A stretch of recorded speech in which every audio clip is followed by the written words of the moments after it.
Today, right now, we're going to talk about exponents and powers. So when, this is one of those things that the name has changed a little bit, but this is what it means, okay? So if I have something like this, this is an exponent equation, I guess is what I want to call it. But why I'm hesitating on what to call it is that they've changed it a little bit. All right. So when I was in school, a long time ago, these were called exponents or powers. Now they say this whole thing is called a power expression. This thing is the exponent and this thing is the base. So the whole thing is a power expression, exponent base. Now, in reality though, people call that thing either the exponent or the power. So that goes back, we're going to talk a little bit about order of operations in our next video, and that goes, those have the little device, mnemonic device where you can remember those, is a little bit different, whether that's called a power or an exponent. And remember I told you, what makes math hard is not the math, it's the words. Alright, so hopefully that made sense, and it might not have made sense at all if you've never seen those things before. I'm reaching for my coffee. Can I drink coffee while I do this? I think so. Anyway. Now, what does this mean? That's the thing that you might or might not already know. So let's go back here to my expression I had. This is said 2 to the third power. And what it means is it means 2 times 2 times 2. It is not 6. 2 times 2 is 4, and 4 times 2 is 8. So you don't multiply those together. You multiply this times itself this many times. Now, these have different words associated with it. One word that always works is saying this is 2 to the third power. But for this one and that one, because they are so common, they have a different name. This is 2 to the second power, this is 2 to the third power, but it has another name because they're so common. This one is called 2 squared, and this one is called 2 cubed. After that, there's no more special names. So this one is 2 to the fourth power, this one's 2 to the fifth power. 2 squared is 2 times 2, which is 4. 2 to the fourth power will be 2 times 2 times 2 times 2.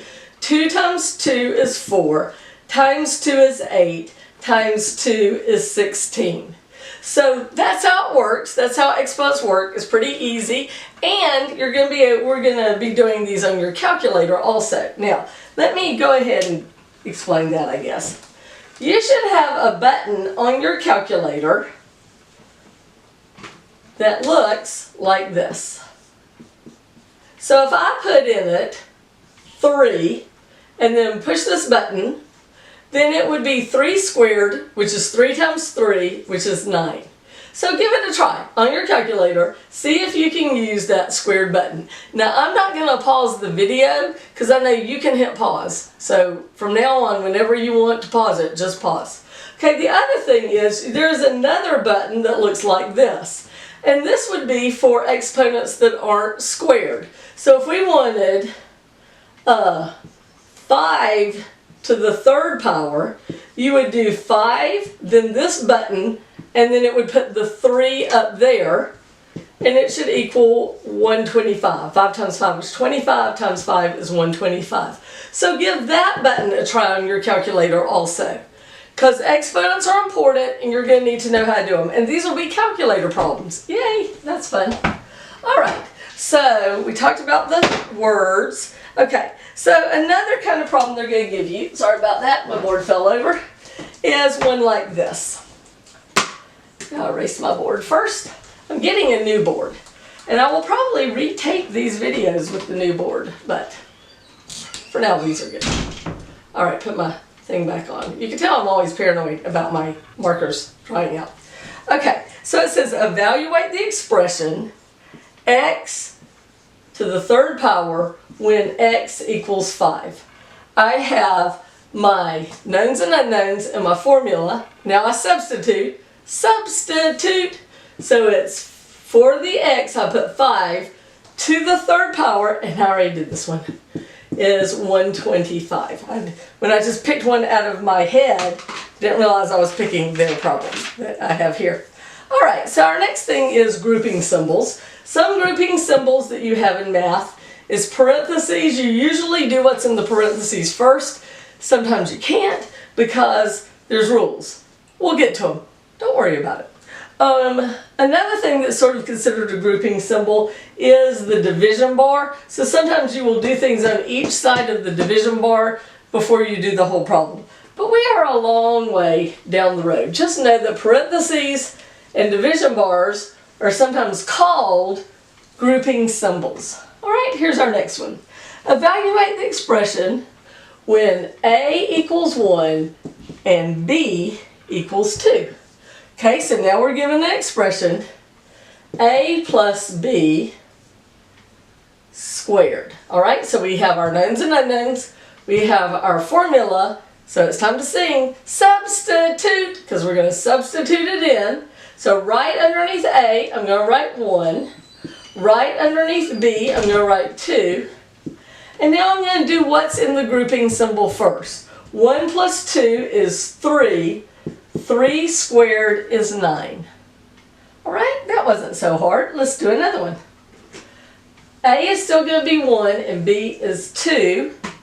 But this time we have A squared plus B squared. Okay, so A is 1 squared. Oh, I forgot to sing substitute. And then B is 2.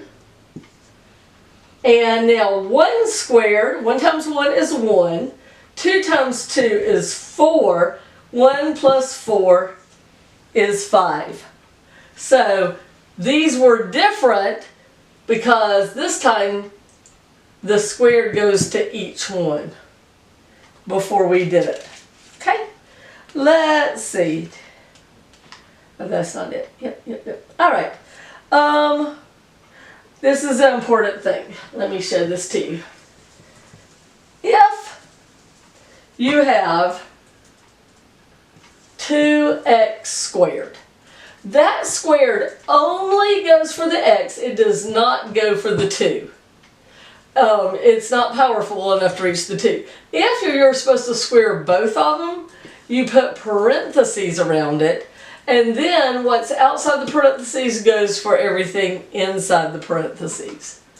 And if you are starting to feel like this is overwhelming, let me just let you know that at the beginning, it's like any game. You read all the rules and it sounds like, oh, that's just too much to remember. But then once you start playing, it's like, oh yeah, I kind of got this. And it sort of starts being natural. So don't worry, there's a lot of rules. We're going to practice. You're going to be fine.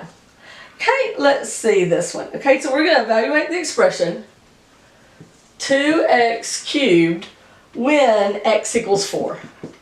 So we substituted in 2 times 4 cubed. Notice I don't just leave that off or else it'd be 24 cubed, and that would be a way bigger number. So 4 cubed is 64, and 2 times 64 is 128.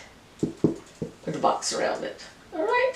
Now your calculator is really good at doing these, so get that calculator out and start practicing with it, putting all of these in, and make sure. These are calculator problems. Okay, here's another one. 2x cubed and x equals 4. So now we're going to do it like this. 2 times 4 cubed. 2 times 4 is 8 cubed. And 8 cubed is 512. So you see it makes a difference that these parentheses were here, because the 2 got cubed also, and it made the answer much more.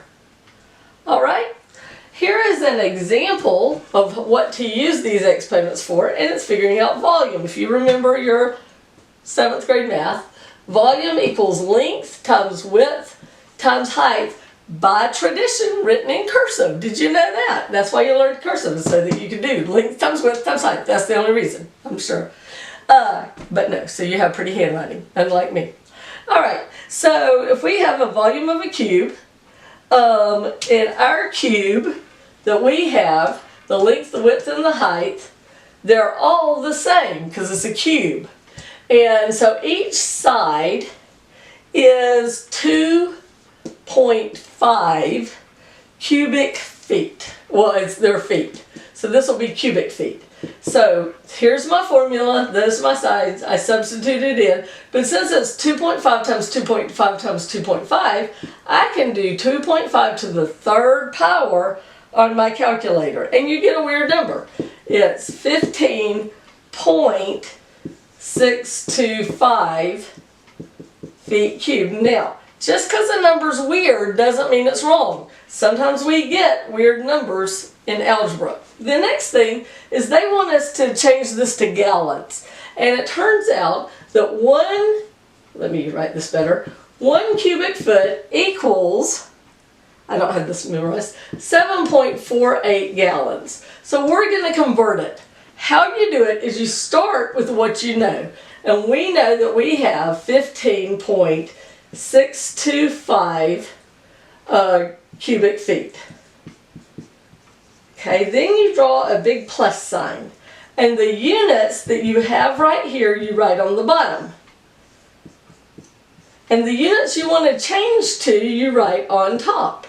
Then you write the number that goes with those units. 1 goes with cubic feet, and 7.48 goes on top. If you have the same thing on top and bottom in math of a fraction, you get to mark them out. So I get to mark out the cubic feet. Any number on top is multiplied and any number on bottom is divided. So you're going to do 15.625 times 7.48 in your calculator divided by 1. But you know anything divided by 1 is itself, and you should get that it equals 116.875, and what we're left with, not marked out, is, so what we're left with is gallons.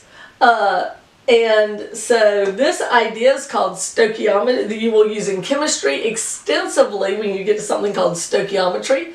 And it's real important and kind of fun too. And we're going to do more with it. So have fun. Math is fun.